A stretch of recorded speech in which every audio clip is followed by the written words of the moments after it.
Right, let's get an Australian voice. Very familiar one. Jarrod Kimber to talk about, the Gabba and whatever else comes to mind. Jarrod, of course, one of the game's most accomplished analysts. But Jarrod, is there a danger that we can overanalyze Australia's victory and England's defeat and their demise to 2-0 down? Fact is, Australia just batted better, bowled better, and dropped less catches, haven't they? Are you afraid we're going to overanalyze in the way that England over-prepared for the last game, Manners? Is that the issue that you have here? It is funny. I just looked at the stats. The Australia's top three in the year prior to the Ashes Test averaged 24 combined. All three of them, and that was what Sam Constas, Usman Khawaja, Cameron Green was in there for a while. Marnus might have been there. I might be missing some other names. Maybe McSweeney might be in that as well. And they've averaged 45 in the Ashes so far, with basically an accidental opening partnership and Marnus coming back to form. Maybe the biggest problem was that Marnus just wasn't in form before. I don't know, but yeah, I get your point. When it comes down to it, if you bat better, bowl better, and catch better, there's a chance you'll win. Is it simple? Is it simple that Australia are just going to get stronger and is steamroller and England lose 5-0? I don't know how much you've already covered this, Army, but it is ridiculous that they're 2-0 down when Australia's great four-man bowling attack has not actually been assembled yet. And it's not even close to being assembled. The last test, they were actually taking the mickey by dropping Nathan Lyon. By the way, everyone told me that wouldn't happen. I told you guys it would. But they went in without Cummins, Hazelwood, and Lyon, and still dominated that test match. So you're right. One of them's going to come back at least. Probably Lyon and Cummins might come in. Looks like a better team on paper to me. So if the form holds up, I think England are in a lot of trouble. Every sort of question I had about England, which was, is their remember, you and I had all these debates. I said, is their bowling attack skillful enough for modern Australian wickets? And I've been talking for ages about Smith and Brooke are probably due a little bit of a regression because they've had such a great start. That's gone completely the other way. And every question I had about Australia, it's like, it doesn't matter. Michael Neser will come in and take wickets. And Brendan Doggett will take wickets. The Australians don't even have the batting order that they wanted in the second innings of the first test, right? The opening partnership is completely by accident, and yet everything is working. There's a video clip, isn't there, of Rob Key talking about picking from county cricket or not picking from county cricket, saying it just doesn't happen at international cricket. You can't bowl at 75 miles an hour with the keeper up and expect to have success. And I suppose it's been shown a million times. I suppose that means it's gone viral. But that's pretty much what Michael Neser did. Do tell our listeners and viewers that there is a bit more to Michael Neser, and he's slightly better than a county trundler with the keeper up. To be fair to him, he got to 140 Ks a couple of times. I don't think that's the exact kind of cricket Rob. I mean, no one is going out on a limb to defend Rob Key at the moment. No. Probably not even Rob Key himself. I think Kesey's talking about Darren Stevens, and which is fair. Which is he's one of his mates. I think he was. I don't think Kesey was being facetious or anything. I think he was talking about the pitches being flat, and you might need a little bit more than a keeper standing up, and that's what you tend to get in county cricket. So, but Neser isn't, with all due respect to the great Darren Stevens, he's not a Darren Stevens anyway. No. He's a bit quicker than that. He got a wicket with a short ball in this game when he got Zach Crawley out, although that one even slowed down on him. But the reason the keeper's up the stumps is that Alex Carey is just getting better and better as a wicket keeper every time we see him. My whole this is the greatest time in my life, man, is that all my social media threads now are just showing me highlights of Alex Carey up at the stumps. I love wicket keepers up the stumps, but we had people bowling at 135, 136, 137, and he was taking it beautifully. That stumping he almost got of Brooke was crazy. The catch of Stokes as well. Yeah, but at the same time, when you look at Neser, he looks a lot more. I mean, he's so much more skillful than any of these England bowlers. There isn't an England bowler even close to him. He bowled 3 or 4 different kinds of spells in this Test match, and we're not seeing that from the England players. They're bowling this same spell over and over again, hoping that for better results. So that was the question mark I had beforehand. It wasn't that they didn't have depth. It was that everyone kind of does a similar thing, and that's unfortunately what has happened so far. Yeah, I mean, I know Kesey's going to get some stick because of that comment, and obviously Neser was standing up the stumps, and we've seen Cameron Ponsonby's tweet, which I thought was hilarious. I thought that was very good. But I think if you're looking like and trying to relate to county cricket, I think you're doing a disservice to Alex Carey, because I think he was absolutely magnificent behind them stumps. And what it does is it keeps the batter in his crease, and it puts a lot more pressure on. And then, I mean, the partnerships I think Australia bowl with were far superior than what England's bowl with, and that'd be the interesting part of it is the narrative going into the next Test match. Cummins is back, Smith's 2-0 up as captain.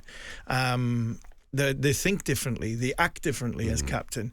There'll be no question, will there, of leaving the status quo and Cummins coming back as just a bowler? I think the best thing really is for Cummins to come back as captain and as a bowler. So doing both of his normal jobs, but make sure that Smith is still involved. And I think there was issues at times because Cummins was not worried about Smith, but Cummins is a very pragmatic person who plans and does everything, and Smith's a bit more spontaneous. That's probably what Cummins needs, though. He probably needs someone in his ear sometimes just saying, how about we throw Travis Head up? I wasn't surprised that Travis Head opened when Smith was captain, when Cummins wasn't. And I think Andrew McDonald said, we've been talking about this for ages, whatever. But it's interesting, isn't it, that was the moment at which it happened. But just to get back to the Alex Carey point, because I think this is really interesting. When Bazball started, one of the big changes was that you couldn't bowl your natural length over and over again.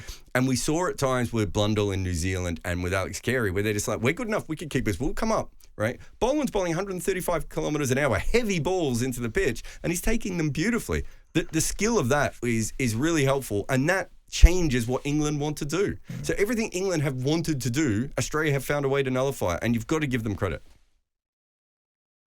Talking of Cummins, did you see the footage before the Test match of him telling Nathan Lyon that he wasn't playing? I mean, I think Cummins is the coolest captain of the modern era, but I swear he turned a shade paler. I can't believe you would say that with Tamba Bavuma. He might be listening to this, Manners. He'll be very upset to not get your coolest captain award. Look, it probably wasn't handled brilliantly, but the truth is, I thought Cricket Australia played a blinder with this, which is they got heaps of bad press, but they let Nathan Lyon say that he was upset on camera, on the ground, and then George Bailey could come out and say, yeah, he should be upset. He's one of the greatest players we've ever had, and we didn't pick him in a side. We want him to be hungry. We want him to be desperate. But yeah, Cummins didn't look particularly comfortable in that situation, and maybe it should have been Andrew McDonald or George Bailey or whatever that sort of situation is. But we knew that they were coming to this. I've been writing about it for a year, Manners, that eventually Nathan Lyon was going to be in a position where he wasn't going to play because they don't bowl him. It's not because he's not good. They just don't bowl him. At a certain point, he's the handbag that you don't need. I didn't have a problem with what I don't know about you, Manners, but I didn't have a problem with what Lyon said. I thought it was quite refreshing that somebody would come out and say, right, I'm disappointed. This is the Ashes. I've got 500, nearly 600 Test match wickets. I really want to play, not because this England side is not very good. It's just I'm Nathan Lyon. I should be able to play with a pink ball. So I didn't have an issue with that. Somebody might have an issue is Usman Khawaja. Is that him done? And when you look at the likes of McSweeney, who got big runs against the Lions, Jay Richardson. He's not young, but he's younger than the current stock.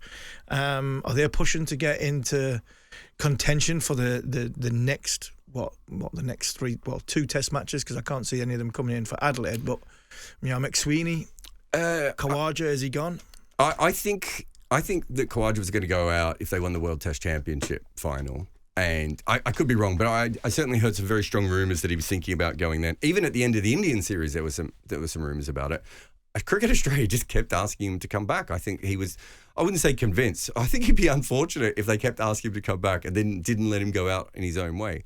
But where do you fit him in the side at the moment, Army? I don't know how he fits in anymore. So at the moment, they've stumbled on to this dynamic-looking opening partnership. Now, look, it's 2 matches, and England have decided that everything needs to be back of a length and that stumps don't matter anymore. And we could, there's been Bryden Casters bowled some of the worst first change spells we've seen. Like, we can understand all of that. But at the same time, like, where does Khawaja fit into this team at the moment? So I would, looking at it at the moment, maybe they might move Head back to number 5 for one Test. later on in the series to give Khawaja a one final game. Will they give them a final? It's not like in Australia to give him one final game, 4-0 up going into Sydney. No, but it might be because they asked him to hang around. They might feel a little bit differently than they would normally. I could be wrong. These are just things I've heard, around the traps over the last year and a half or so. But no, you're right. Normally they wouldn't do it. It's great to see that they've got batting options now. McSweeney, I thought he deserved to be picked for Australia last year. Then he got boomer'd and they dropped him. I was like, well, you're supposed to get boomer'd. It's like when all those Manners, remember all those left-handers from South Africa would go to India and they play 3 test matches and Ashwin would get him out for fun and then they wouldn't pick him again. It's like, you're not supposed to make runs against Ashwin. You're not supposed to make runs against Bumrah or Stark at the moment. So I think Australia finally has some options. Jai Richardson's incredible. He probably got fit at the wrong time because he probably would have played 2 tests now if he'd been fit. I mean, Doggett's been okay, but Jai Richardson is a completely different level to Brendan Doggett. Nice that India returned the compliment 10 years later and picked 6 left-handers for Simon Harmer. Jarrod, so do you foresee, very quickly, honestly, 10 seconds, do you foresee a bit more grind and grunt from England in the rest of the series, with the bat, I mean? A bit more accuracy with the ball? I don't understand why they're bowling short. So surely at one stage when they're having a beer on the golf course, someone has to say should we pitch it up? I expect them to make slightly more runs than they have at the moment. So yes, I expect there to be them to be better for the rest of the series, unless their heads are gone. And I don't know that, that's the one thing from London we can't tell. Matt Pryor on the TV seemed to be suggesting that their heads were going quite a bit. But you know what Matt is like. He loves that stuff. But they should be better in the last 3 test matches. I'm not sure that will matter if Australia get better as a team anyway.